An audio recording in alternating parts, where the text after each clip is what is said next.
माझी मुलगी येते, तिच्यावर नीट लक्ष ठेवायचं. नरसिंह किल्लेदार आणि आयन साहेब यांच्यामध्ये लय वादावादी झाली. आता आर्यन कुठे तेवढं सांग. जर तिला कळलं की तुम्ही अजूनही तिच्यावर संशय घेताय तर ती आणखी दुखावली जाईल. खरं सांग जानकी, तू कुठे गेली होतीस? आर्यनला भेटायला. का गेली होतीस त्याला भेटायला? त्यानेच मला भेटायला बोलवलं होतं. मी तीर्थयात्रेला जायचं म्हणतेय खरं, पण मला नाही वाटत मी जाऊ शकेन असं. मी आत्ताच एका माणसाला घराच्या मागच्या भिंतीवर आतमध्ये शिरताना पाहिलंय.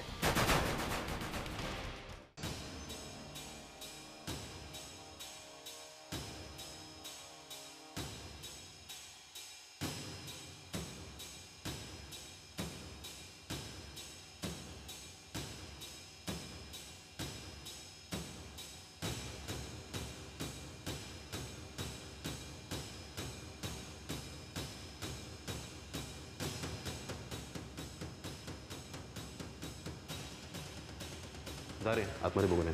थांबा, काय झालंय मोहन काका? नाही म्हणजे एवढ्या रात्री घरी आलात, काय झालंय काय? अमृताताई, आपल्या घरामध्ये कोणतरी आहे असं वाटतंय. नाही अहो, तुमच्याशिवाय घरात कोणीच शिरलेलं नाहीये. आणि तसंच काही वाटलं तर मी सांगते तुम्हाला. अहो पण मोहन काका, सांगते ना, घरात कोणीही आलेलं नाहीये.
हा अमृता, कुठे आहेस तू? व्यवस्थित आहेस ना? हे बघ अमृता, तू माझी काळजी अजिबात करू नकोस. तुमच्या गावाच्या नाक्यापर्यंत पोचलोय मी. इतक्या सहजासहजी मी तुझ्या बाबांच्या हाती नाही लागणार. त्यांचं नाव जर नरसिंह किल्लेदार असेल ना, तर माझं नावही आर्यन सरतापे आहे.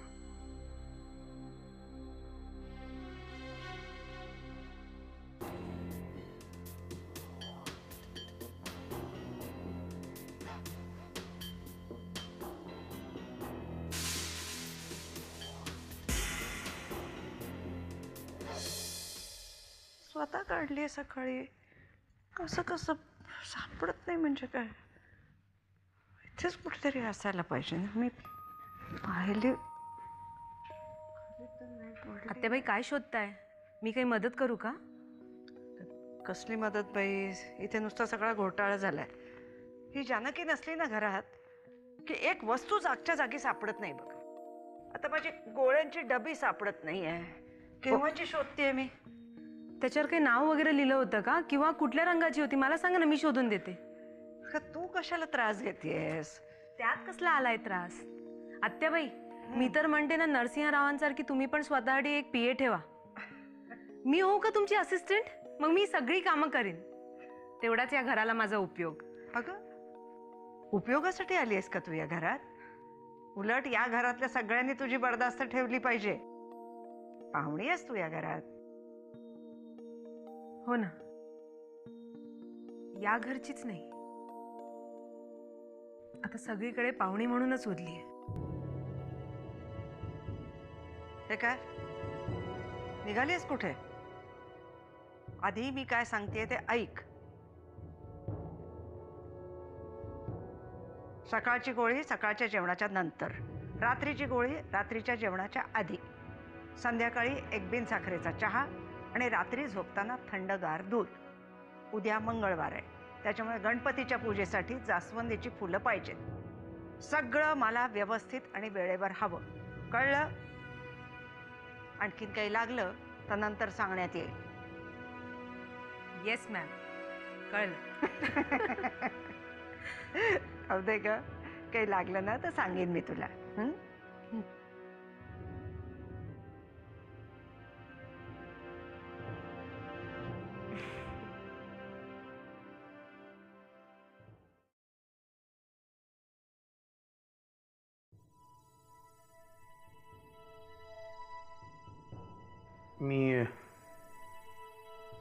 मी रमावतीला चाललोय. का तिथे चाललेला गोंधळ काय कमी आहे म्हणून तू चाललायस?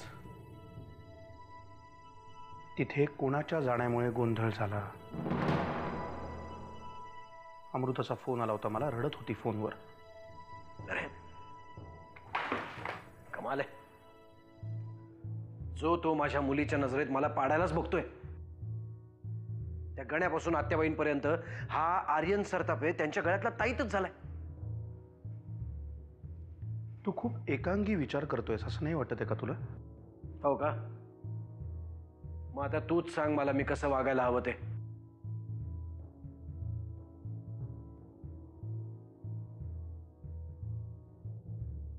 अधिक शांतपणे विचार कर, त्यातूनच काहीतरी मार्ग निघेल आणि अमृतालाही कमी त्रास होईल. अमृताशी बोललोय मी, आता ती समजुतीने घेईल, खात्री आहे माझी. बघ आता मला असं वाटतं, तुझे बघ, त्यापेक्षा मला असं वाटतं की तू रमावतीला चाललायस तर वडीलकीच्या नात्याने आजूबाजूला लक्ष ठेव. वेळ पडलीच तर कडक वाग आणि माझा भाऊ असण्याचं कर्तव्य पूर्ण कर.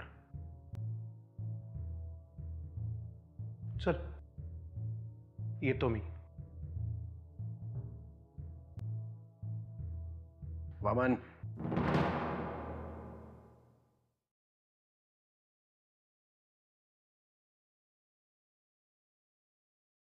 फोन कर तिथून.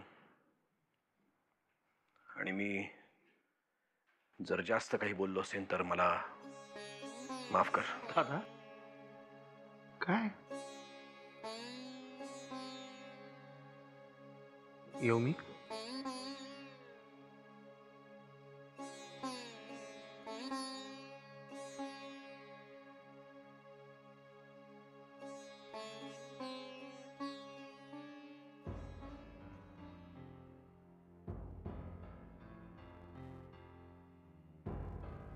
काल आर्यन थोडक्यात वाचला. पकडला गेला असता तर काय, त्यांनी आर्यनला मारलं असतं. मारलं नसतं, पण सोडलं पण नसतं. अमृता, यांनी आर्यनला पाहिलं तेव्हा काय झालं होतं तुला चांगलं माहितीये. तरी सुद्धा काल आर्यन परत इकडे आला. यांना कळलं तर काय होईल तुला कल्पना आहे? काही होणार नाही.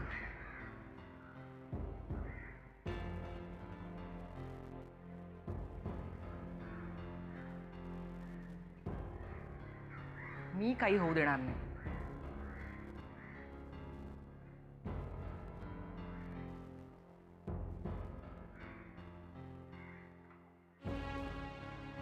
अमृता, तुमचं लग्न व्हावं अशी माझी सुद्धा इच्छा आहे. पण काय? पण यासाठी आपण यांची परीक्षा नाही पाहू शकत.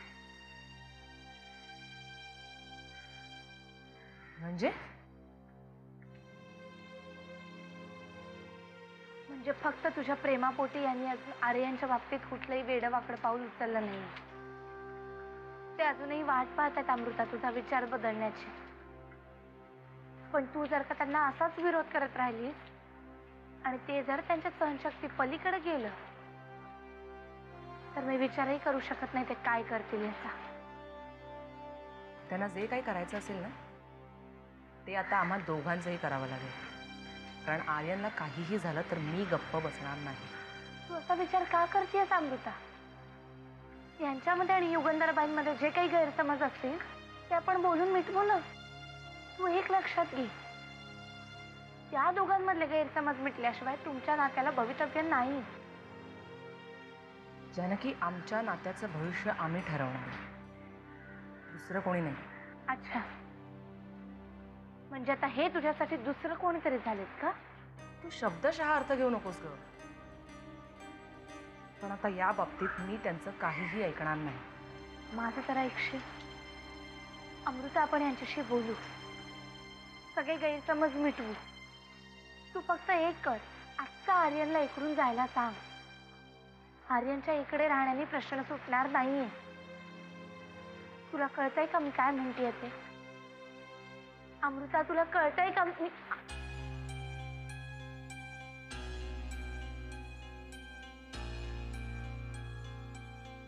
आमच्या नात्याचं भविष्य आम्ही ठरवणार, दुसरं कोणी नाही. आत्याबाई, या वाकनेस या. तुमची जायची सगळी तयारी झाली आहे. हां, काय काय झालंय? कसं कसं जायचंय? मी आत्याबाई, मुंबई लखनौ फ्लाईटचं बुकिंग केलंय. विमानतळावर तुम्हाला नेण्यासाठी एक गाडी येईल आणि तोच ड्रायव्हर सतत पुढे तुमच्याबरोबर असेल. विमानतळावरून हॉटेलवर गेल्यानंतर तिथली सगळी व्यवस्था पाहण्यासाठी शर्मा नावाचे गृहस्थ असतील. तुम्हाला काय हवं नको ते फक्त शर्मांनाच सांगायचं. हो, काय वागतेस? एवढी बडदास्त कशासाठी? तसं नाही आत्याबाई, तुम्ही देवदर्शनाला चालला आहात. तुमचं मन फक्त त्यामध्येच रमावं यासाठी ही सगळी चोख व्यवस्था केली आहे. तुम्ही निश्चिंत मनाने जा. मी अगदी निश्चिंत आहे. इथली सगळी जबाबदारी तुमच्यावर सोपवून जाते, तेव्हा आता हा सगळा भार तुमच्यावर. भार कसला आत्याबाई, ही जबाबदारीच आहे माझी. तुम्ही इथली काळजी करू नका, मी इथे आहे. एवढंच नाही तर तिकडेही तुम्हाला कधीही कुठलीही अडचण आली मला केव्हाही फोन करा. माझा फोन 24 तास चालूच असतो. आता इतकी चांगली व्यवस्था केल्यावर तशी वेळ येणार नाही बहुधा, पण मधनं मधनं इथली चौकशी करण्यासाठी मात्र करीन फोन. चालेल. येऊ मी आत्याबाई? या. ओम नमः शिवाय, नमः शिवाय, नमो शिवाय, नमो शिवाय.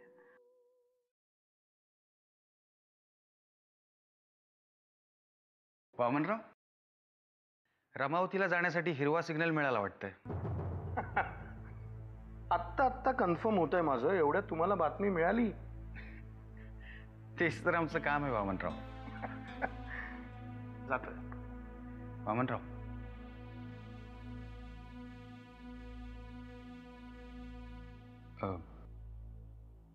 रमावतीला निघालात, एक गोष्ट बोलायची होती. बोला. चुकून जर तिकडे आर्यन तुम्हाला भेटला तर त्याला म्हणावं जपून राहा, कारण साहेबांची त्याच्यावर वक्रदृष्टी पडली आहे आणि हे प्रकरण सहजासहजी मिटणारं नाहीये. वाकनीस प्रकरणं बोलूनही मिटवता येतात. दरवेळेला एकमेकांवर फक्त लक्ष ठेवून ती मिटतात असं नाहीये.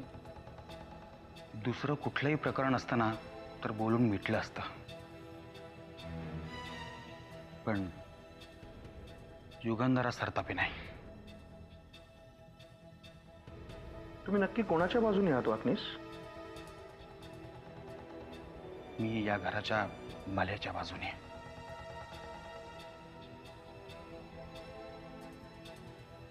थँक्स, लक्षात ठेवीन. येतो मी.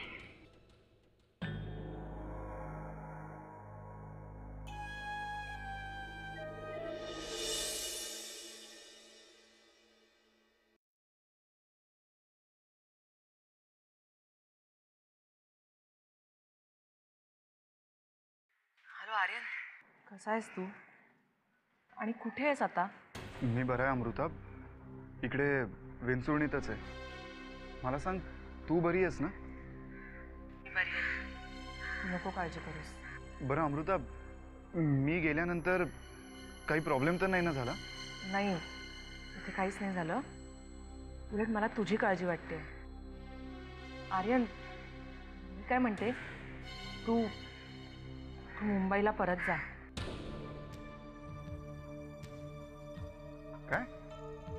मी मुंबईला परत जाऊ? अमृता काय बोलतेस तू हे? आर्यन तू खरंच मुंबईला परत जा. इथे उगाच माझ्यासाठी तू स्वतःची ससे होलपट नको करून घेऊस. मुंबईला जाऊन काय करू आणि मी? तुझे बाबा म्हणतायत तसं वागू? तुला कळत कसं नाहीये अमृता?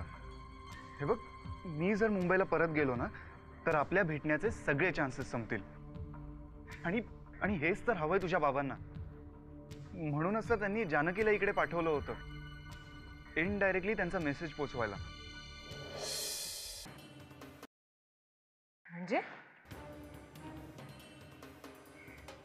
जानकी तुला भेटायला आली होती? तू बोलवलं नव्हतंस तिला? नाही, आय मीन मी का बोलवू तिला? अगं मला जानकीला फक्त एवढंच सांगायचं होतं की मी इकडे विंचुर्णीत आहे, म्हणून तर तिला फोन केला होता. भेटायची आयडिया तिचीच होती. नाही, एक मिनिट, काहीतरी गैरसमज होतोय आर्यन. जानकी असं कशाला वागेल? अरे ती आपल्या बाजूने आहे. हे बघ अमृता, तू जे बोलतेस ते कदाचित बरोबरही असेल, पण तू लगेच जाऊन जानकीला काही बोलू नकोस. नाही म्हणजे कितीही झालं तरी ती तुझ्या बाबांची बायको आहे. कदाचित तुझ्या बाबांनी तिला फोर्स केलं असेल आणि तिला त्यांचं ऐकावंच लागणार ना. नाही, मला नाही वाटत. म्हणजे जानकी, मला काहीच कळत नाहीये. जाऊ दे अमृता. हे बघ, आपण आत्ता या विषयावर नको बोलायला. अमृता, मला फक्त एका प्रश्नाचं उत्तर दे. माझ्यावर किती प्रेम आहे तुझं? आर्यन, असं का विचारतोय? नाही म्हणजे उद्या जर पळून जाऊन लग्न करायची वेळ आली तर मागे हटणार नाहीस ना? तशी वेळच येणार नाही. आर्यन, तुला माहितीये, काल बाबा माझ्याशी खूप प्रेमाने बोलत होते फोनवर. अमृता, पण तू हे विसरू नकोस की तुझे बाबा एक राजकारणी आहेत.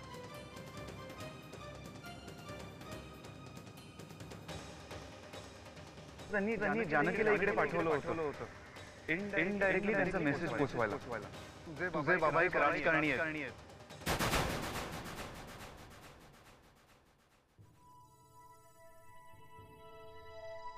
साहेब, बोलावलं? तुम्ही जो माणूस दिलाय तो खरंच विश्वासातला आहे ना? साहेब, एकदा दुधाने तोंड पोळल्यानंतर माणूस ताकही फुंकूनच पितो ना. नाही, अमृतावर लक्ष ठेवण्यासाठी तुम्ही जो तुमच्या विश्वासातला खास माणूस दिलायत, त्यानं काल रात्री मला फोन करून सांगितलं की आर्यन सरतापे सुभानरावाच्या घरी आलाय. 2च मिनिटात मी दळवींना फोन करून पाहायला सांगितलं तर दळवीने सांगितलं तो मुलगा तिथे नव्हता. साहेब, जेवढी मला माझ्याबद्दल खात्री आहे तेवढीच मनोजबद्दलही आहे. जर त्याने तिथे आर्यन सरतापेला पाहिलं असेल तर तो नक्कीच आर्यन असेल. पण मग दळवी माझ्याशी खोटं का बोलतील?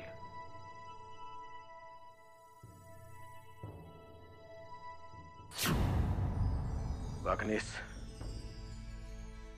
इतके दिवस मी माझा सभ्यपणात जपलाय, पण मला वाटतं मला आता तो सोडावा लागेल. त्या आर्यन सरतापेच्या बापाला मी काहीही केलेलं नसताना त्या युगंधराने त्याच्या खुनाचा आळ माझ्यावर घेतलाय. आता हा आर्यन सरतापे जर जास्त शहाणपणा करतो ना तर मी सोडणार नाही त्याला.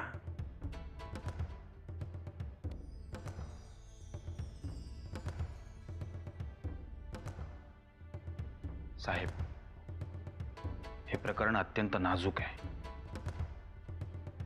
आपल्याला प्रत्येक पाऊल विचारपूर्वकच टाकायला पाहिजे. कारण जर हे प्रकरण एकतर्फी असतं तर ठीक होतं, पण यामध्ये आपलंही माणूस गुंतलंय, त्याचं काय?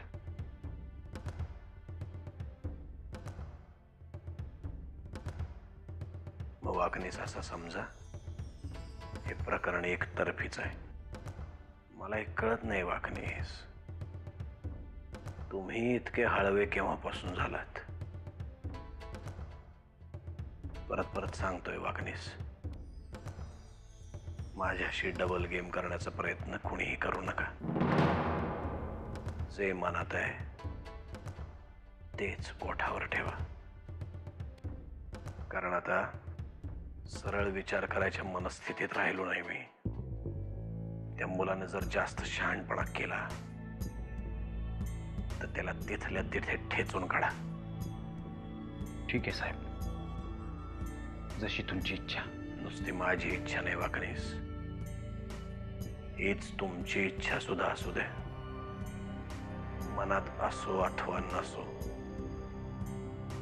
मी सांगतोय तेच करायचं.